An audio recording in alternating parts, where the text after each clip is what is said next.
Chapter 5. An Unwilling Alliance. The chaos of the ruined ballroom faded behind them, swallowed by the rain-licked quiet of the alley.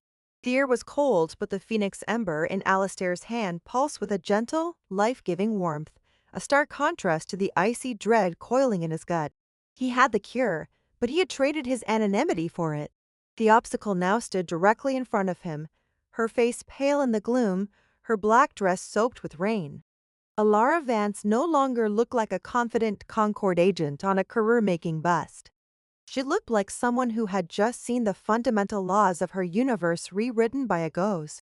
Her hand, still holding the now useless warding blade, trembled slightly.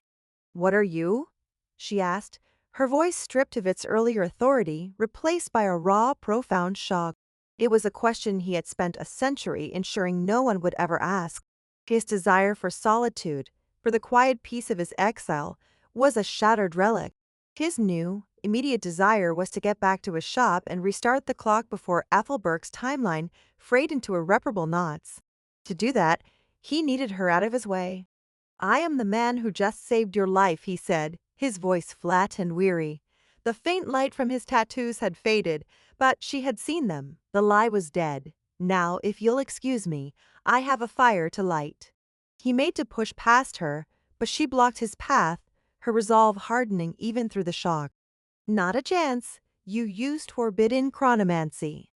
You erase those things from existence.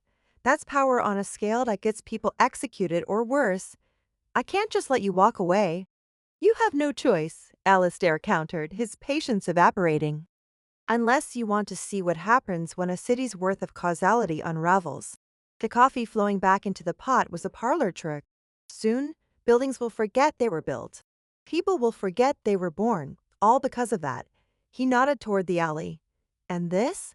He opened his hand, showing her the ember. "This is the solution. I am the only one who can use it. Now stand aside." For a long moment they stood locked in a stalemate, the rain plastering her hair to her face and dripping from his jaw. She was a law, and he was a transgression. But the law was useless against the coming chaos. Alara, for all her rigid adherence to rules, was intelligent. She could see the terrifying truth in his eyes. "All right," she said, her voice regaining its edge. The action she proposed was a dangerous bargain. "I will help you, or at least I won't stop you. But you owe me the truth, all of it. No more lies about clumsy curses or humble shopkeepers. Why is a man with your power hiding in a dusty antique shop? What is that clock in your back room? And what was that attack all about?" She took a breath. "My silence in exchange for the truth. That's the deal." He stared at her, weighing the options. His secrets were his shield, but his duty was to the clock, to the Fae, the city. The choice was no choice at all. "Fine," he bid out, "but we talk while I work. Time, as you may have noticed, is a luxury we no longer have." The walk back to the Gilded Cog was a tense, silent affair. The temporal anomalies were growing more frequent, more pronounced. A carriage rattled past them, pulled by 2 horses, then for a split second, 3. The headline on a newsstand they passed flickered between Shadows Devor, Mid-Night, Aid Auction, and Cartod Vos Resform. Moments were bleeding together. Back inside the shop, the silence was more profound than ever. The great fake lock stood like a tombstone, its pendulum still and lifeless. Alistair felt the weakened, fluttering presences of the Fae within, a trio of dying stars. He placed the phoenix ember on his workbench. It bathed the chaotic mess of grimoires and tools in a warm, golden light. As promised, he began to talk. He dropped the facade of Alistair Finch and let the Archmagee speak. "This shop is a prison. This clock is my warden," he stated, his voice resonating with an ancient authority that made Alara flinch. "It is the temporal anchor of Ethelberg. It regulates the flow of causality, ensuring yesterday flows into today and today flows into tomorrow. My curse, my sentence is to be its custodian, to maintain it." Alara stared at the clock with new understanding. "An anchor, so when it stopped." The ship began to drift, Alistair finished.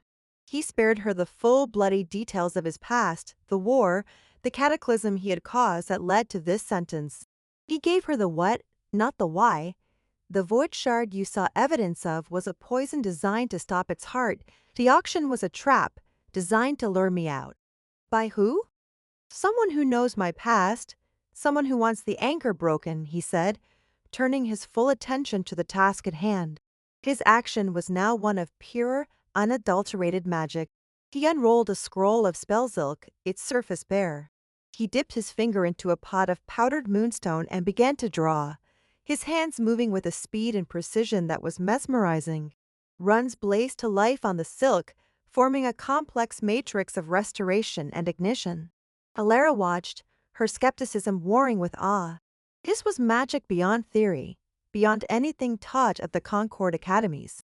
This was the art of creation itself, and the Fae?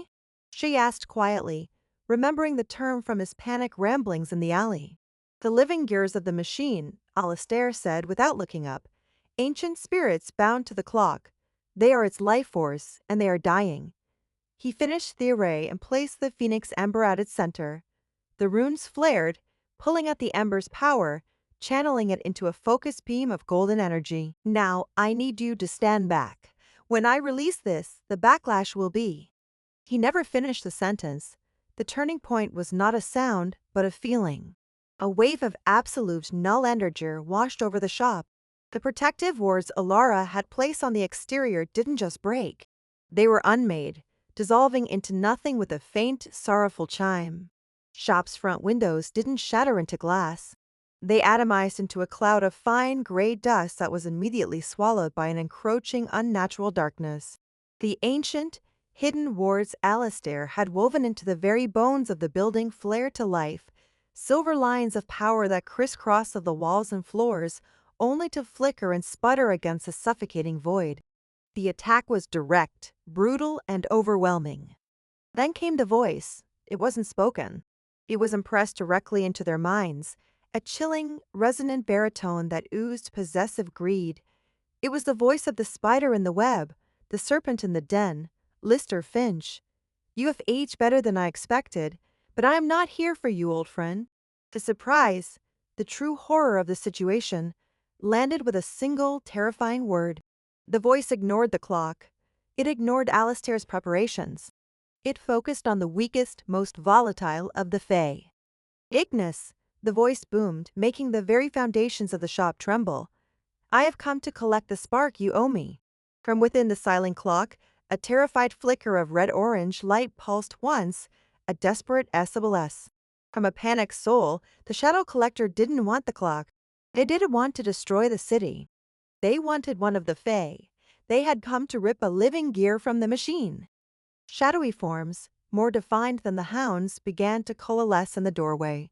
Human figures cloaked in shifting darkness, their faces empty voids. Alistair abandoned the ritual, snatching the still-glowing phoenix ember from the array. The plan had changed. This was no longer a repair job. It was a siege. He met Alara's wide, terrified eyes. For the first time, they were on the same side, facing the same enemy. It seems, Alistair said, a grim, dangerous light returning to his eyes, that you're about to get a more thorough demonstration of my work.